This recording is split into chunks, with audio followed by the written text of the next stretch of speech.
Bonjour Henrik. Salut Johan, ça va? Super, écoute, bienvenue à Vivatech et merci de nous accorder un petit peu de temps pour discuter IA et innovation. Je pense que c'est un sujet qu'on a en commun cette année avec les dispositifs Avulia, puis on est dans une belle année d'IA générative. D'ailleurs, là en ce moment, tout le monde parle de l'IA, mais on est d'accord que l'IA et l'IA générative, c'est pas tout à fait la même chose.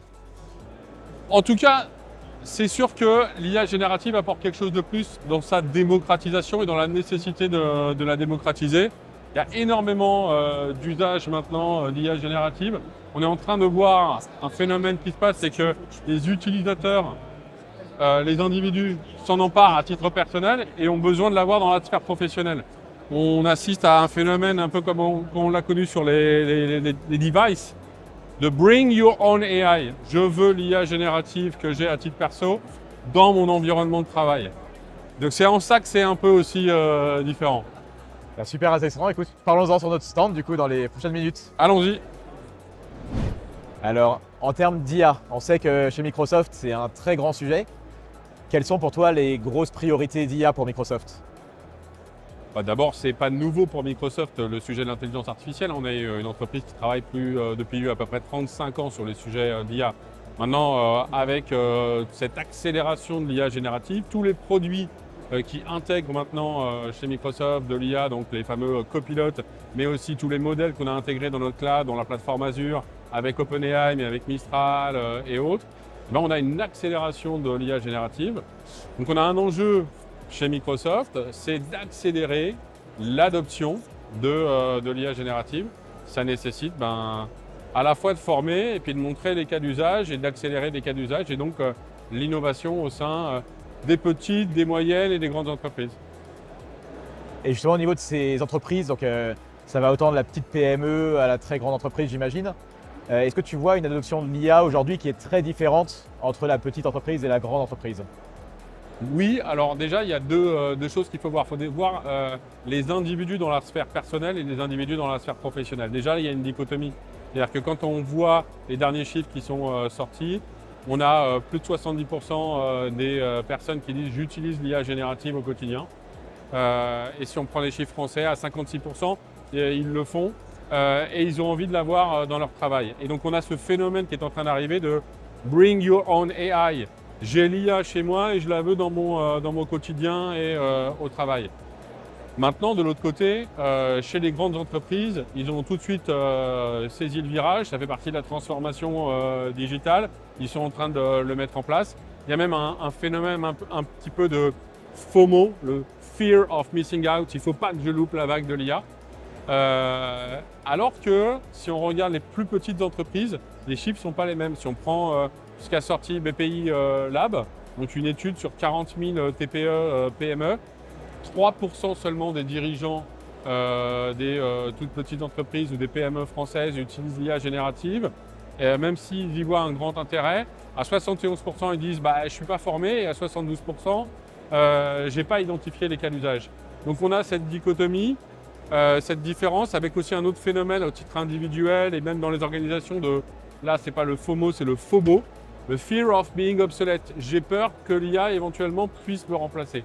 Donc c'est contre ça, entre guillemets, qu'il faut lutter en formant. Et puis, les cas d'usage, il faut les trouver, il faut les identifier, puis il faut travailler dessus, quoi. Et donc justement, comment tu fais pour aider les entreprises à identifier leurs cas d'usage et à former aussi à l'IA? C'est quoi ton plan et quels sont vos objectifs aussi chez Microsoft en termes de formation et de démocratisation de l'IA à l'échelle? Tu fais bien de parler de plan, puisqu'on a lancé le 12 mars dernier, on a lancé un grand mouvement qui s'appelle Avulia. Et on s'est associés ensemble à ce sujet, et je vais rentrer un peu dans le détail. L'objectif, c'est de créer un mouvement où on va pouvoir à la fois sensibiliser, former, mais aider sur les cas d'usage. On a une ambition avec l'Avulia maintenant affirmée, c'est d'accompagner 1 million de Français d'ici 2027 à comprendre, à découvrir l'IA, et des centaines d'entreprises à identifier leurs cas d'usage et à adopter. Ça, c'est l'ambition. Le comment, il y a 2 grandes étapes qui sont clés. D'abord, c'est comprendre, c'est être sensibilisé, apprendre ce que c'est que l'IA, découvrir ce que c'est que l'IA. Donc avec des contenus de sensibilisation, du micro-learning, on a un partenaire, une start-up qui s'appelle Kokoroe, des tutoriels, on a un autre partenaire qui s'appelle Mandarin Academy avec lequel on travaille, on a du contenu LinkedIn Learning. Si on fait en sorte que les individus, les employés, les futurs employés, parce qu'on travaille avec France Travail, donc les chercheurs d'emploi, mais également les étudiants dans les écoles se forment à l'IA, on va pouvoir avoir, entre guillemets, des individus qui sont éclairés, qui savent ce que c'est, qui savent ce que ça peut faire et comment l'utiliser. Et on va pouvoir aller sur cette deuxième étape. Et la deuxième étape, c'est aider à identifier les cas d'usage. Et pour aider à identifier les cas d'usage, on ne va pas avoir une approche techno-centrée, on va avoir une approche plutôt centrée sur la valeur métier. Quel est le caillou que vous avez dans la chaussure et qu'est-ce que l'IA pourrait faire pour vous? Mais là, il faut un dispositif. Et le meilleur dispositif pour aider les gens à imaginer, c'est de le faire un peu en mode open innovation. Je crois que c'est quelque chose que vous connaissez bien chez Agorize et c'est pour ça qu'on s'est mis à travailler avec vous. C'est pour ça qu'on a décidé de créer Avulia, la plateforme Avulia sur Agorize, parce que derrière, on référence ces contenus de formation, mais rapidement, on peut aller sur cette open innovation, sur la création de idéatons, hackathons, on l'appelle comme on veut, et où on va avoir ces groupes de travail qui vont pouvoir être ensemble et travailler sur l'identification et affiner les cas d'usage. Super clair, et en effet, l'open innovation, ça nous dit vaguement quelque chose chez Agorize. Et donc, on sait qu'au début des discussions, quand tu voulais lancer Avulia, tu réfléchissais peut-être à faire des hackathons en physique, à petite échelle. Finalement, tu as fait le choix de partir sur une plateforme. Pourquoi ce choix-là? En fait, on a besoin de mêler les deux. On a besoin de cette partie physique, mais le online nous permet de le préparer, nous permet d'avoir les groupes qui vont pouvoir commencer à échanger pendant qu'ils sont en train de se former, avant de se rencontrer physiquement, avant d'être animés physiquement, etc. Et puis quand on fait des choses à l'échelle, je prends l'exemple de un hackathon en l'occurrence qui n'est pas fini, qui se terminera le 12 juin, qu'on a lancé, qui s'appelle Women in Gen AI. Comment sensibiliser des jeunes femmes à l'IA générative, ou des étudiantes à travers la France sur ce sujet-là. On le fait en partenariat avec EY. Là, on a des équipes qui sont un peu partout. On a des équipes de jeunes femmes qui vont travailler sur des vrais cas concrets amenés par des clients, des partenaires. France Travail, Malakoff Humanis, l'assurance maladie. Mais il faut animer ces équipes. Il faut qu'elles puissent se retrouver, qu'elles puissent échanger, qu'elles puissent être connectées avec leurs mentors et leurs coachs. Ça, c'est l'avantage de le faire sur une plateforme digitale. Et c'est ce que vous nous apportez côté Agorize. Et quel ROI attends-tu d'une plateforme comme Avulia? Comment tu suis la réussite d'une opération comme Avulia? Et quels chiffres tu suis au quotidien ou à la fin de ton programme pour dire voilà, Avulia, ça a été un super succès? Comment tu vas l'évaluer? J'ai j'ai du quali et j'ai du quanti. Sur la partie quanti, c'est effectivement le nombre de personnes qui vont pouvoir aller sur la plateforme, qui vont pouvoir éventuellement consommer du contenu, qui vont pouvoir contribuer. Si je veux partager mon meilleur prompt ou mon meilleur cas d'usage, je peux le faire sur la plateforme. C'est le nombre d'opérations que nos partenaires vont pouvoir organiser, de challenge. Je crois qu'on peut le dire comme ça. C'est des idéatons, des hackathons. Donc, tout n'est pas visible sur la plateforme parce qu'il y a des choses qui se font entre guillemets en back-office, mais la plateforme nous aide à les organiser, donc on va regarder. Et puis, c'est l'engagement des individus qui vont utiliser la plateforme aussi. C'est-à-dire, est-ce que ça a aidé à la facilitation? Est-ce que ça a aidé à ce travail, à cette open innovation, à faire phosphorer ces cas d'usage? Et puis aussi, pouvoir faire un retour, de se dire, voilà, les cas d'usage, on va les poster sur la plateforme, on va les mettre en visibilité. Donc, c'est du début jusqu'à la fin, on va regarder un peu les niveaux d'engagement, la collaboration, la qualité de la collaboration et le nombre d'opérations. C'est une transformation aussi pour notre écosystème. Nous, Microsoft, on travaille essentiellement avec un écosystème, donc ce n'est pas que des challenges Microsoft, c'est des challenges avec des partenaires. Et on a des partenaires et des entreprises aussi qui ne sont pas forcément rodés à cette démarche. Pour eux, c'est aussi une nouvelle découverte. Quand on travaille avec des plus petites entreprises, faire de l'open innovation et rentrer dans cette démarche, c'est assez nouveau pour elles. Donc là aussi, on a des indicateurs plutôt qualitatifs. Est-ce que c'est quelque chose, est-ce que c'est un dispositif et une démarche qui fonctionne et sur lequel il y a une adhésion? On est en plein test and learn aussi sur certains aspects. Très clair. Et du coup, là, on voit bien ce que vous avez lancé sur Avulia aujourd'hui. Est-ce que le plan de Avulia demain est déjà, tu l'as déjà en tête? Est-ce que tu vois vers quoi tu aimerais évoluer dans 1 an, 2 ans, 3 ans? Alors, on a un objectif de 1 million à 3 ans d'ici donc 2027. Je vois à peu près dans quelle direction on veut aller. On va faire les choses petit à petit parce qu'on a besoin d'apprendre. Je pense qu'il y a un côté que j'ai envie d'explorer, c'est le côté peut-être gamification. Là, on ne l'a pas encore vraiment mis en place. On teste un peu le dispositif, etc.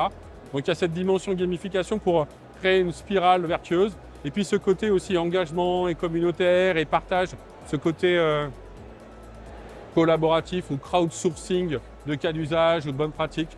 Je rêve que ça fonctionne avec la plateforme. Donc là, c'est directionnel. On va voir si on y arrive. Et encore une fois, on va le faire par petits pas et en regardant si ça fonctionne ou pas. Et aujourd'hui, on voit bien que l'IA à la fois excite, parfois fait peur aussi. De ton point de vue, comment vous faites pour que Microsoft s'assure que l'IA permette d'aller dans la bonne direction et aide un maximum d'entreprises et un maximum d'impact positif sur le monde? Il y a deux dimensions dans ce que tu viens de dire. Il y a une dimension, c'est que effectivement, à la base, il faut qu'on ait une IA qui soit responsable. Ça, c'est quelque chose sur lequel Microsoft travaille depuis 7 ans. Aussi bien dans la mise en place de pratiques en interne, dans ce que l'on développe, dans ce que l'on intègre dans les produits.